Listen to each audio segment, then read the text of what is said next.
Most of test results are in form of continuous variables.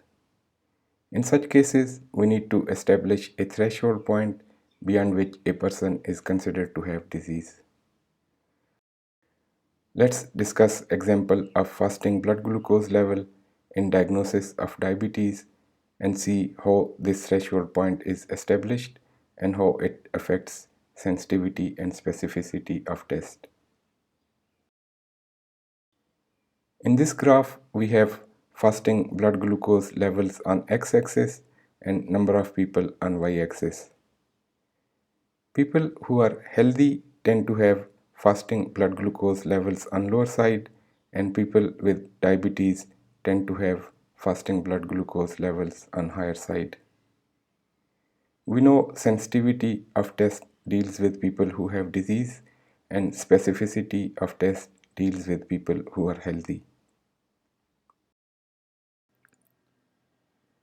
We can see due to overlapping nature of curves of two populations, there is no point on these curves that can correctly identify all people with disease from all people who are healthy.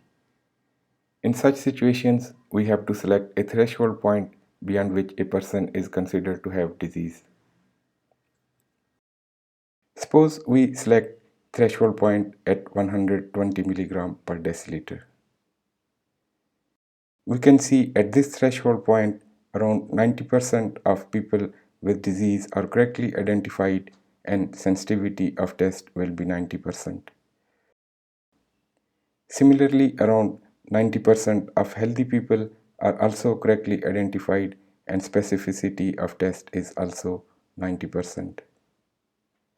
However, still people with disease have false negative results and some people who are healthy have false positive results. So we can see at this threshold point we have optimum sensitivity and specificity of test, although we have false negative and false positive results as well. Optimum accuracy in such situations is achieved by selecting a threshold point that is close to point of intersection of two curves.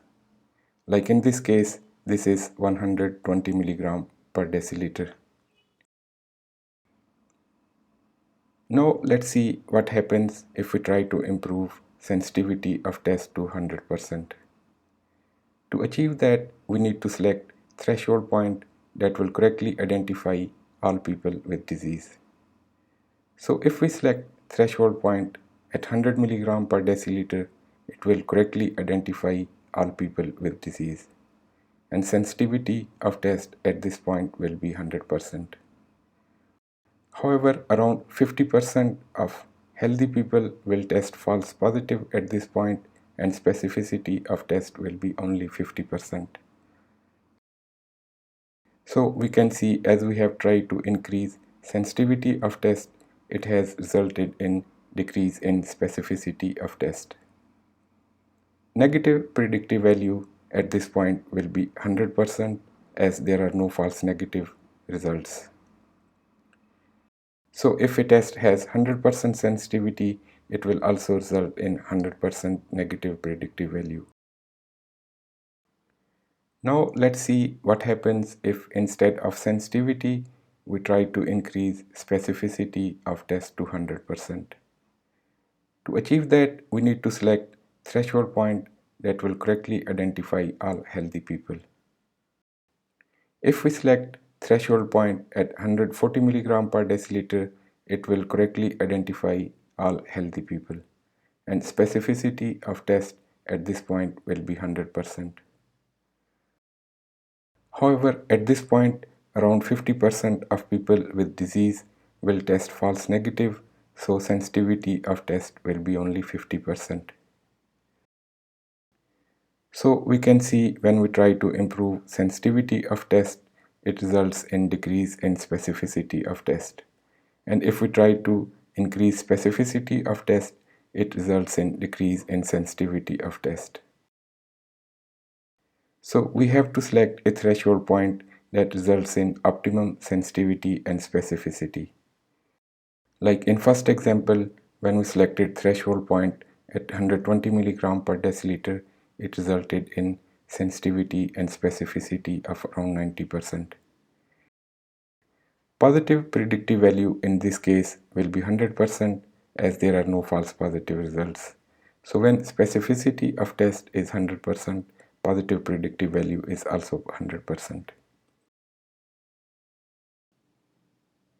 Now we can see other threshold points as well.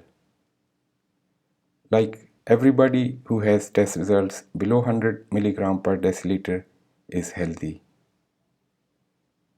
And above certain point, everybody has disease.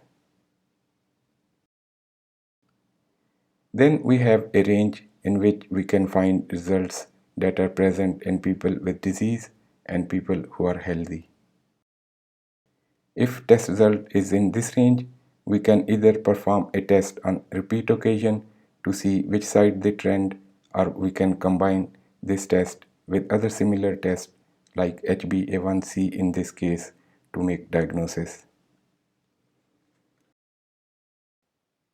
In summary, when test result is in form of continuous variable, we need to select a threshold point beyond which a person is considered to have disease. In such cases, if we try to increase sensitivity of test, it results in decrease in specificity of test.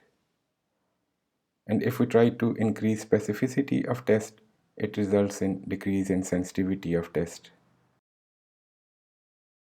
So we need to select threshold point that results in optimum sensitivity and specificity of test.